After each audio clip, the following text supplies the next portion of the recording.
Good morning. So I am back finally. Last night I slept in Perth in Fremantle. I have one of my spots there, and I had the best sleep ever. And it's just so ironic that last month I was in Sydney in a beautiful, secure, comfortable apartment, and I didn't have a good night like that. The moment I can sleep like a street dog, I sleep like a baby.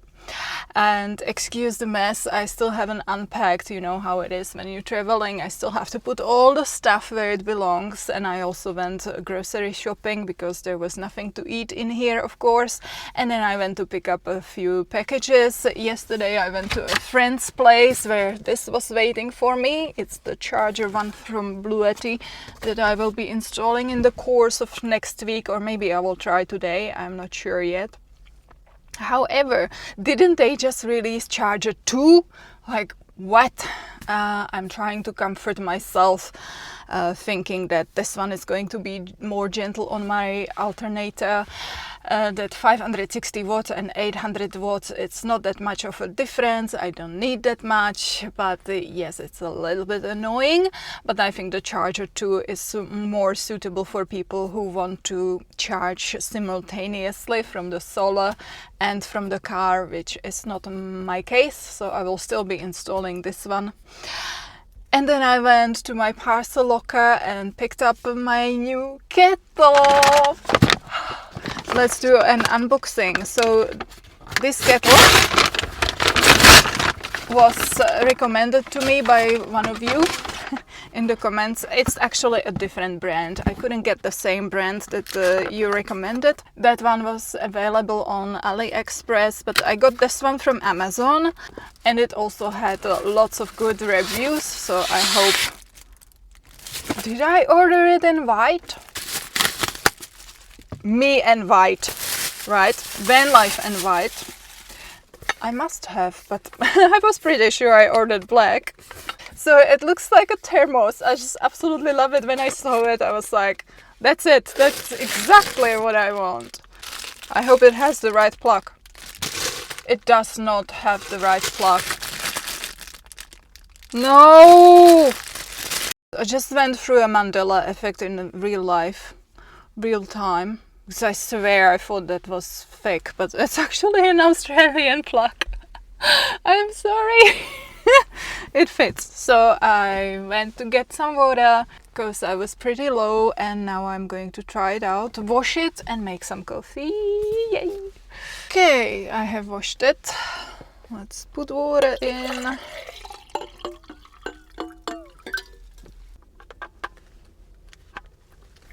Turn it on. It's beeping. Touch switch. What switch? Oh, 100. Do I need 100? Ooh, it's going. It's drawing 314, 312 watts. Oh, I need a timer. So it's drawing 310 watts. I think that's the temperature. It's already on 51. It's getting up pretty fast. I better put my coffee in my cup. This is my favorite coffee. It's a decaf. Okay, it looks like we are finished in about 6.5 minutes. Whew. I think I could even pop a tea bag right into that.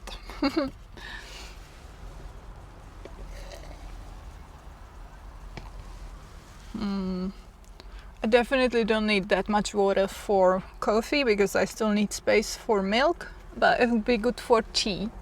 But for coffee I'm gonna be putting way less water in there, so that's gonna make it even faster. I'm so happy. I'm now going to have a coffee much more often. I couldn't really be bothered setting up the gas stove for coffee every day, so I didn't have it as often as I would like to. It says here that it boils in 7 minutes. It was even faster than that. I'm really happy with this. 380 milliliters capacity. And then I went to my favorite dolphin spot, and I was waiting for my new friend Leanne. Leanne also has a VanLife YouTube channel, and I will pop her link in the description just in case you want to check her out. And while I was waiting, I popped the bonnet open and I was looking where I would pull the cable from the charger through the firewall, and in no time men started approaching me and they were like, "What's wrong? Is something wrong with your car?" And I'm like, "No, but I'm just looking where to put the cable through." And so it was done within 15 minutes. This used to work when I was in my 20s. It's very good to know it still works when I am 40. Thanks, guys. And then Leanne arrived in her big red van, and we took the paddleboards and we went on the ocean, and we were joined by a very friendly dolphin. Leanne has never swum with a dolphin before, and so we couldn't have asked for a more interactive dolphin for her first time ever. On Monday and Tuesday I did my multi-combination driver's license course. It was a little bit full on, but the worst part was the heat. It was like 35, 36 degrees. I had my steel cap boots, my pants and long sleeves. I thought I will pass out when I was doing the unhitching and hitching. I passed at the first try, so yeah, I'm currently holding the highest truck license you can hold in the whole of Australia. And I just remember there was a guy commenting under one of my videos, and he was very much trying to discourage me from going straight to the multi-combination license. He was like, "You should do heavy combination first, it's a bit easier." And I'm just saying this as a reminder to any of you who needs to hear it. Other people's limitations are not your limitations. If I'm legally allowed to go from a heavy rigid license straight to a multi-combination, you bet that that's what I'm going to be doing, because I see no point in doing a heavy combination first, doing 2 sets of exams, 2 courses, and most importantly paying 2 sets of fees. As we say, work smarter, not harder.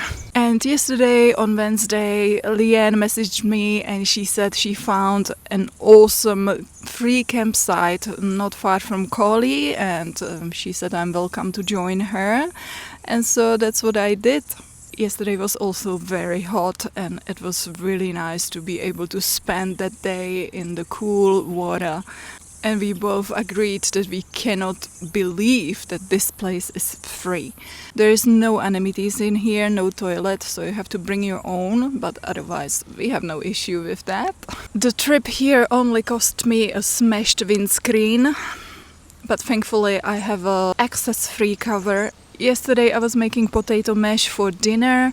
I preheated the water in my kettle so that the instant pot didn't have to work so hard, and it worked out perfectly. I had no issues cooking this time. This morning Leanne had a giant spider in her van, so I'm not so sure I am a fan of this campsite anymore. Oh, and she also made me breakfast. Isn't she lovely? So this morning my van finally did not start. The charger one has drained my battery, but to be fair, I do not blame Charger One for draining it, because already a year ago my mechanic told me that my battery is on its way to silica heaven. I was basically running on borrowed time, but I was like, as long as it starts, I don't really care. So the day finally came that I didn't start anymore. And thankfully there was a friendly camper neighbor who had a jump starter, so he started me up, and then I went to a nearby township to get a new battery and to dispose of the old one. I think I need to get a job for a week or two just to make up for all the money I'm spending on batteries and wiring and whatnot. I'm also thinking about getting a new paddleboard. My hardboard got a bit of a beating on the roof over winter. It has quite a few cracks, and I'm pretty sure it has ingested water. It's very heavy. and I just fell in love with Leanne's board, which is an inflatable kids board. I think kids size is perfectly fine if you are only sitting on it. I don't plan on standing on it. I'm just not quite sure if the inflatable could live on my roof semi-inflated, or if I would have to bring it inside. In theory, I could have it on the front seat here, but then again, I'm trying to keep the front seat empty to be more stealth. But then I'm thinking, is it more stealth to have a paddleboard on the roof or have a black bag on the seat? I was also going down the rabbit hole thinking I could sleep on the paddleboard instead of a mattress, or I could have it deflated under the mattress. So yeah, I'm going to use the opportunity and go have a shower here, and then I will think about where I am going to camp for the next few days, and I will edit this video and hopefully I can release it today or tomorrow. So thank you very much for watching, for being here with me, and I will see you next time. Bye bye. This shower used to be paid and now it's free.